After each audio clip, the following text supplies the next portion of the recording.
you done now? Oh, Brad, what have you done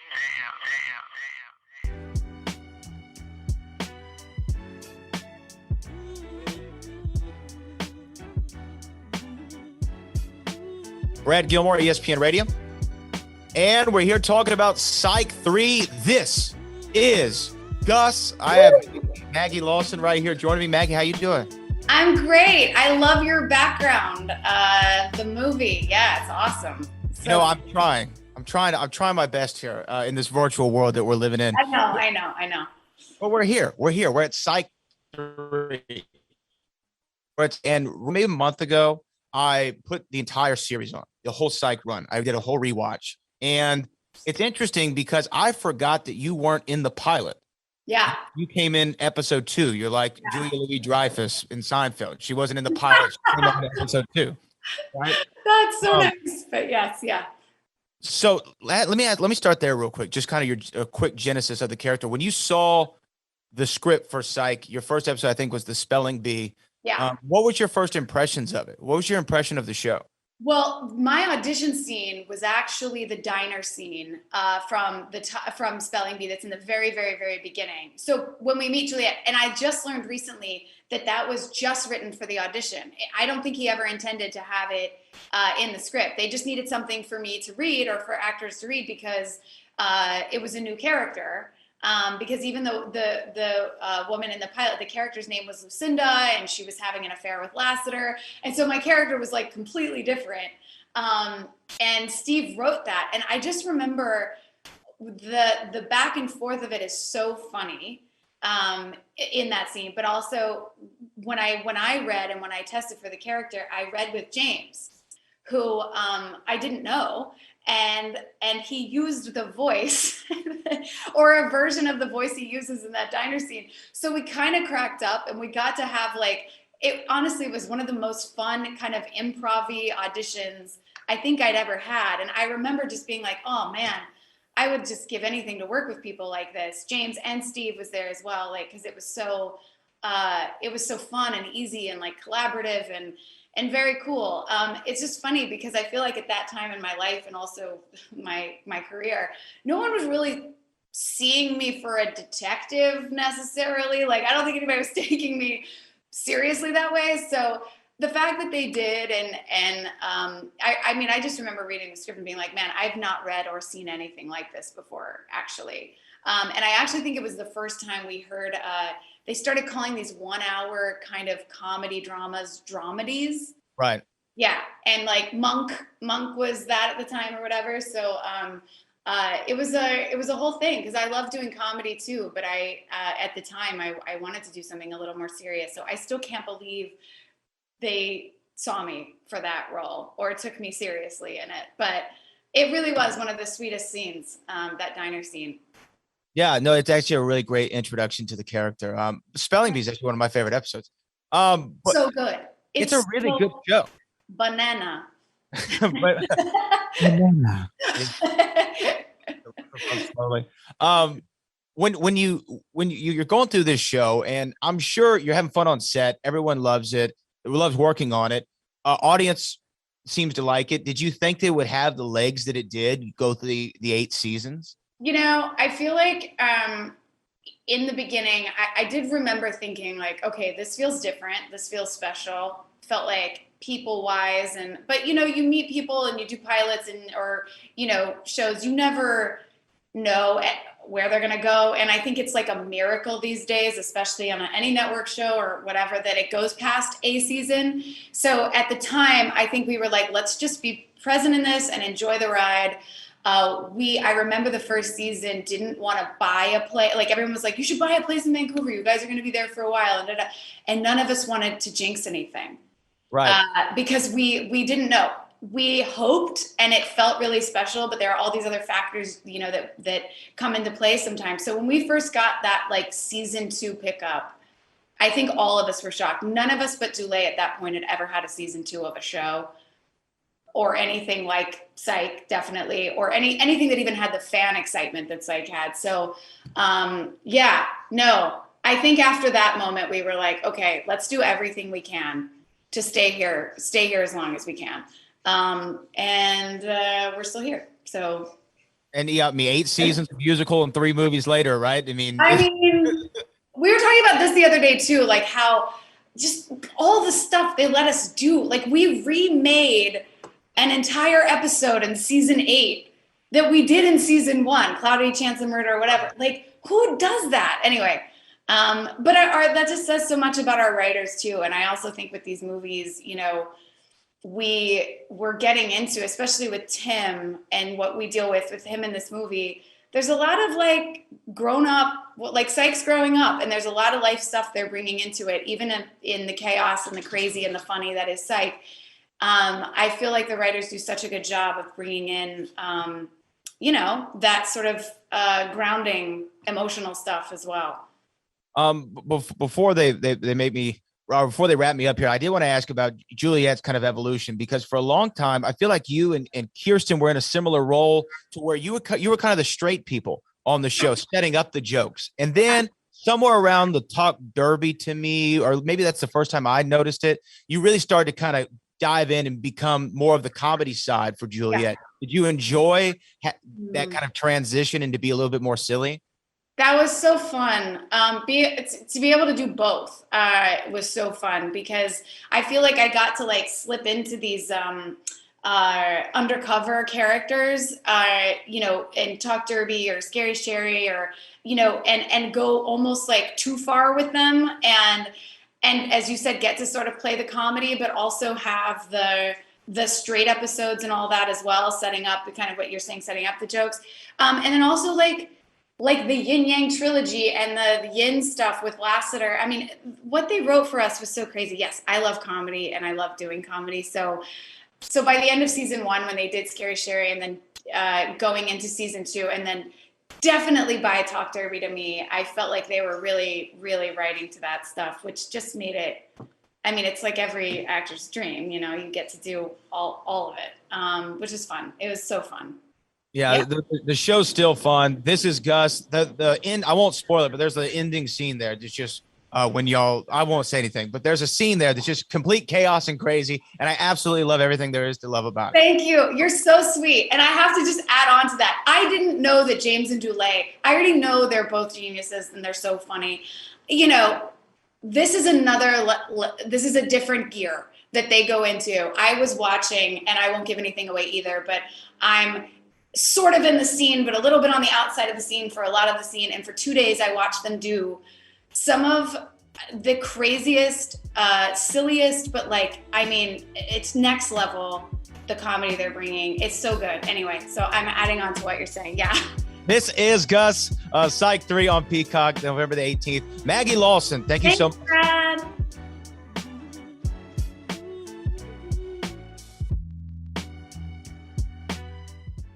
Oh, Brad, what have you done now?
Oh, Brad, what have you done now?